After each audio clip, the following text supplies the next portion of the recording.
జూబ్లీహిల్స్లో భారతీయ జనతా పార్టీ ఎన్నికల ప్రచారం ఉధృతం చేస్తూ ఉన్నాం.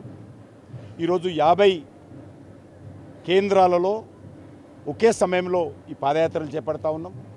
ఈ రోజు నుంచి 9వ తేదీ వరకు కూడా మా పార్టీ ప్రచార కార్యక్రమం ఉధృతం చేస్తాం. ఈరోజు జూబ్లీహిల్స్లో మంచి అనుకూలమైనటువంటి వాతావరణం ఉంది. ప్రజలు అధికారంలో ఉన్నటువంటి కాంగ్రెస్ పార్టీ పైన 2 సంవత్సరాల క్రితం వరకు 10 సంవత్సరాల అధికారం ఎరగబెట్టినటువంటి బీఆర్ఎస్ పైన చాలా కోపంగా ఉన్నారు. ఎందుకంటే జూబ్లీహిల్స్ పేరుకు జూబ్లీహిల్స్ అయినప్పటికీ కూడా అభివృద్ధిలో వెనుక వేయబడింది, నిర్లక్ష్యానికి గురి కాబడింది, అన్యాయానికి గురి కాబడింది. ఈరోజు మనం చూస్తూ ఉన్నాము, జూబ్లీహిల్స్ చుట్టుపక్కల అన్ని డెవలప్మెంట్ ఉన్నాయి. ఒక దిక్కు షేర్లింగంపల్లి కానీ, ఒక దిక్కు ఖైరతాబాద్ కానీ, ఒక దిక్కు సనత్ నగర్ కానీ, ఒక దిక్కు కూకట్పల్లి కానీ. ఇక్కడ 11 సంవత్సరాలు బీఆర్ఎస్ ఎమ్మెల్యే ఉన్నాడు. 2 సంవత్సరాలుగా కాంగ్రెస్ పార్టీ పరిపాలన ఉంది. ఇప్పుడు అంతకుముందు 10 సంవత్సరాలు బీఆర్ఎస్ పాలన ఉన్నది.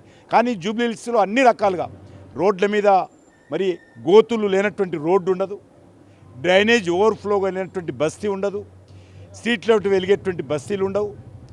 అదే కాకుండా ఇక్కడ మరి మంచినీళ్ళు కూడా కలుషితమైనటువంటి నీరు ఉంటుంది.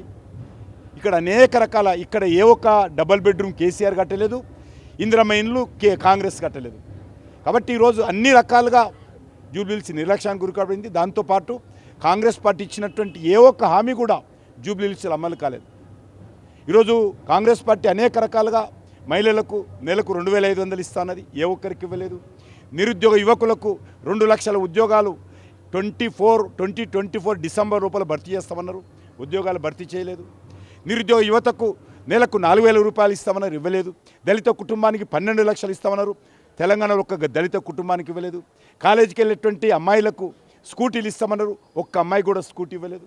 ఈ రకంగా చెప్పుకుంటూ పోతే ఈరోజు బీసీ సామాజిక వర్గాలకు 1,00,000 కోట్లు ఖర్చు పెడతామని చెప్పాడు రేవంత్ రెడ్డి, రాహుల్ గాంధీ.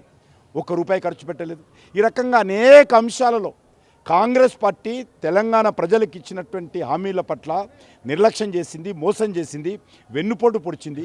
గతంలో కేసీఆర్ ఏ రకంగా పరిపాలన చేశాడో అవినీతి పాలన, అక్రమ పాలన, ఈరోజు కాంగ్రెస్ పార్టీలో కూడా మార్పు పెరుపుతో అధికారంలోకి వచ్చి అదే రకమైనటువంటి మోసం తెలంగాణ ప్రజల పట్ల చేస్తూ ఉన్నారు. కాబట్టి ఈరోజు తెలంగాణ ప్రజలు మార్పు కోరుకుంటున్నారు.